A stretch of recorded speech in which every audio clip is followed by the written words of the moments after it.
दोस्तों आज की वीडियो में बात करेंगे गणित के इम्पोर्टेंट प्रश्नों की और ये सभी प्रश्न एग्जाम में पूछे गए हैं, तो वीडियो को आप अंत तक जरूर देखिएगा।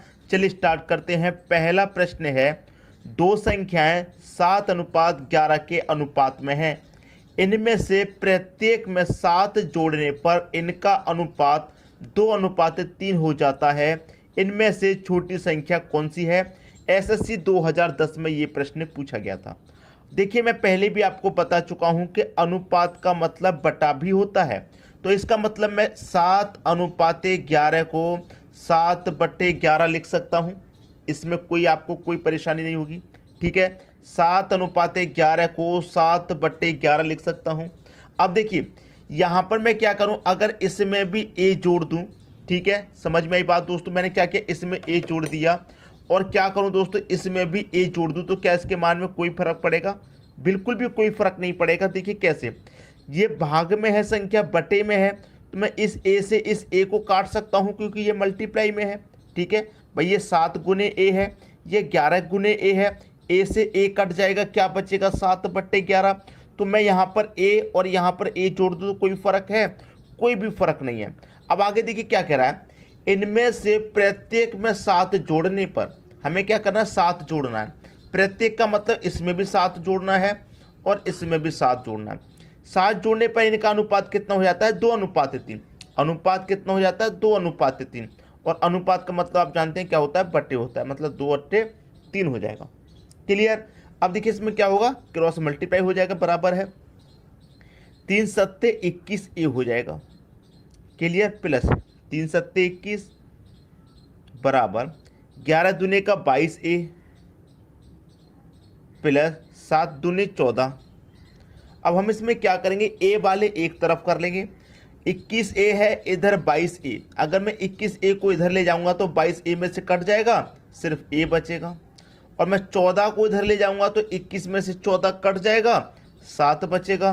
तो ए का मान कितना निकल के आ गया? आपका 7।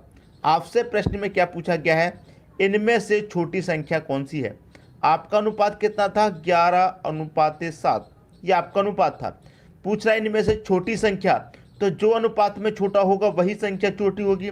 अनुपात में छोटा 7 है, तो 7 कमल पे 7 से कर दो, 7 सत्ते 49।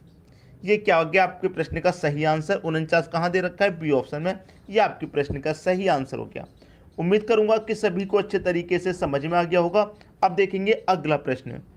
अगला प्रश्न है, दो संख्याएं 1:3 के अनुपात में हैं। यदि इनका योगफल 240 हो तो इनका अंतर कितना है? एसएससी 2010 में पूछा गया। दो संख्याएं हैं, तो ये मैं पहली संख्या ले लेता हूं, ये दूसरी संख्या।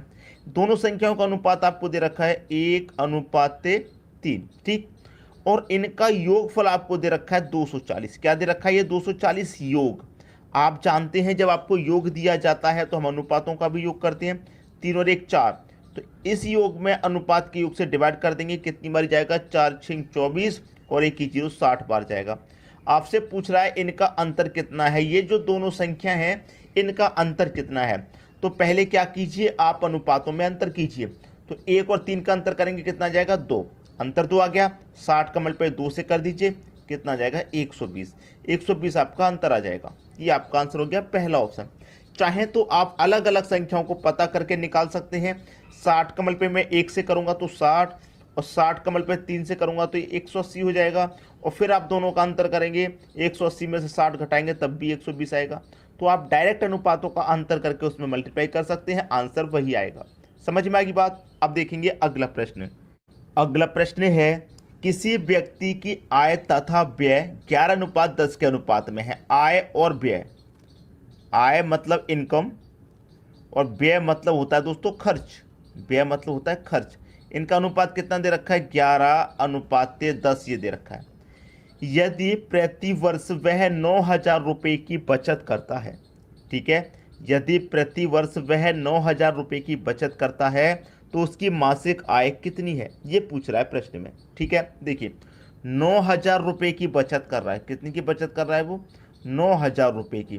कब कर रहा है 9,000 की बचत वो? ये समझिए, प्रति वर्ष। प्रति वर्ष मतलब एक वर्ष में, एक वर्ष मतलब 12 महीने में, ठीक है। तो 12 महीने में वो 9,000 की बचत कर रहा, तो एक महीने में कितने की बचत करेगा? तो मैं 12 से मैं डिवाइड कर दूंगा, एक महीने का निकल के आ जाएगा। तो मैं 12 से कटाऊंगा, कितनी बार में कटेगा? 12 पंजे 60, 12 छिक 72, 12 सत्ते 84। भाई 90 में से 84 तक कट गया, 6 बचेगा 60, 12 पंजे 60 और एक ही जीरो 750 बार में कट गया। भाई एक साल में वो 9,000 बचा रहा, तो एक महीने में बचाएगा 750। ठीक, उसने पूछा है कि उसकी मासिक आय कितनी है। मासिक आय, आय दोस्तों कितनी है? एक महीने की 11 अनुपात में, एक महीने की अनुपात में कितनी है? 11 है। और यहाँ पर एक महीने की जो बचत है वो कितनी है? 750 है। तो आपको करना क्या है? इस 750 का मल्टीप्लाई 11 से कर देंगे, आंसर आ जाएगा। 11 का मल्टीप्लाई 0 से करेंगे तो 0 ही रहेगा। 11 पच्चे 55 का 5 रहेगा, कैरी का 5।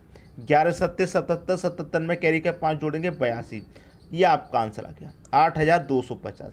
उसकी मासिक आय कितनी है? 8,250, जो कि डी ऑप्शन में दे रखा है, बिल्कुल सही आंसर। समझ में आ गई बात? अब देखेंगे अगला प्रश्न। अगला प्रश्न है 7:11 के प्रत्येक पद में किस संख्या को जोड़ने पर अनुपात 3:4 प्राप्त होगा? 7:11, अनुपात का मतलब आप जानते हैं क्या होता है? बटा भी होता है, तो मैं 7/11 लिख सकता हूं। यहां पर कह रहा है कि किस संख्या को जोड़ने पर, भाई नहीं पता हमें कौन सी संख्या जोड़नी है, नहीं पता कौन सी संख्या जोड़नी है, तो हम के जोड़ लेते हैं। इसमें भी के जोड़ लेंगे और इसमें भी हम के जोड़ लेंगे। ठीक है भाई, प्रत्येक पद में कह रहा है तो इसमें भी जोड़ेंगे, इसमें भी जोड़ेंगे। तो क्या हो जाता है दोस्तों? इनका अनुपात 3:4। अनुपात का मतलब आप जानते हैं बटा भी होता है, तो ये 3/4 क्रॉस मल्टीप्लाई करिए, 4 सत्ते 28 हो जाएगा ये, प्लस ये 4 का मल्टीप्लाई के से करेंगे तो 4 के हो जाएगा, बराबर 11 त्रिक का 33 हो जाएगा, प्लस 3 का मल्टीप्लाई के से हो गए 3 के हो जाएगा। ठीक है, अब देखिए ये 3 के है, ये 4 के, मैं 3 के को बराबर के इधर लेके आऊंगा, तो 3 के इधर आएगा तो 4 के में से माइनस हो जाएगा, सिर्फ और सिर्फ के बचेगा, बराबर 28 को इधर ले जाऊंगा, 33 में से 28 माइनस हो जाएगा, 5 बचेगा। क्लियर हुई बात? 5 बचेगा। अब यहां पर आप करिए सीधा सीधा, के का मान 5 आ गया, आंसर आ गया। आपसे पूछ रहा था कि भाई किस संख्या को जोड़ने पर इतना अनुपात होगा? 5 को जोड़ने पर आपका इतना अनुपात हो जाएगा। ये आपका सही आंसर आ गया। एसएससी 2010 में पूछा गया था। सबकी समझ में प्रश्न आ गया? अब देखेंगे अगला प्रश्न।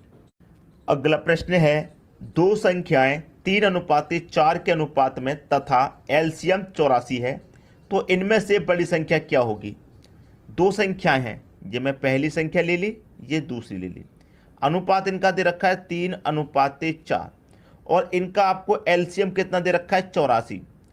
84 दे रखा है एलसीएम। मैं आपको पहले भी बता चुका हूं, अगर हमें एलसीएम दिया जाता होता है तो अनुपातों का एलसीएम लेते हैं, योग दिया जाता है तो अनुपातों का योग, अंतर होता है अनुपातों का अंतर करते हैं। समझ में आई बात?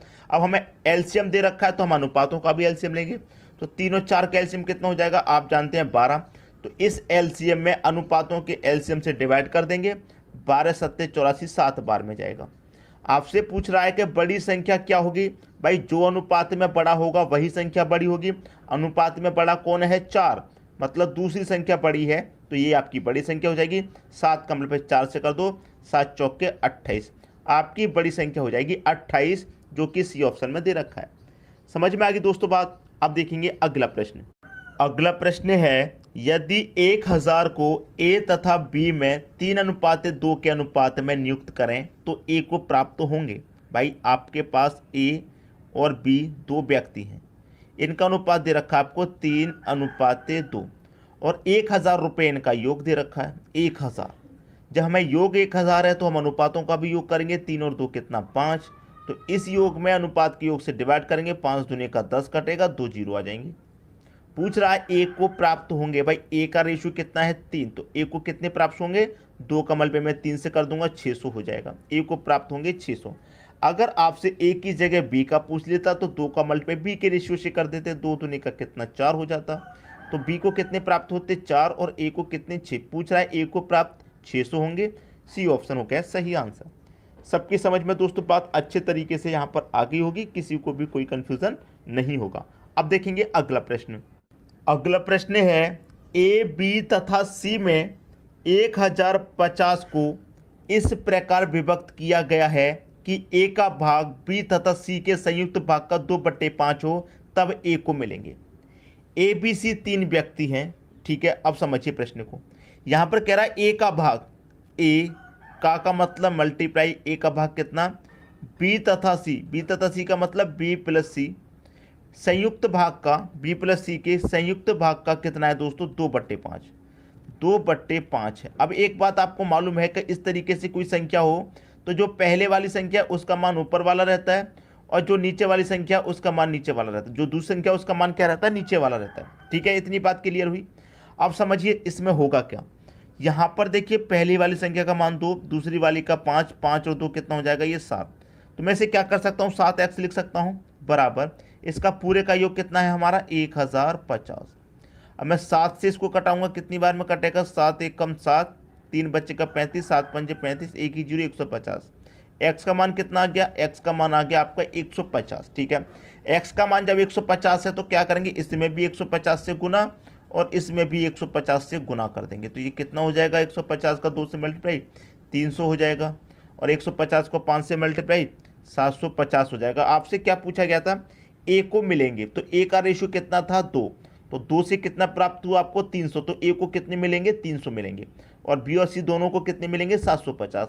ए को मिलेंगे 300, ए का पूछा गया था, ए को 300 मिलेंगे, बी ऑप्शन हो जाएगा सही आंसर। उम्मीद करूंगा कि सभी की समझ में प्रश्न अच्छे तरीके से आ गया है। ठीक है दोस्तों, किसी को भी प्रश्न में कोई भी डाउट या कोई भी समस्या नहीं होगी।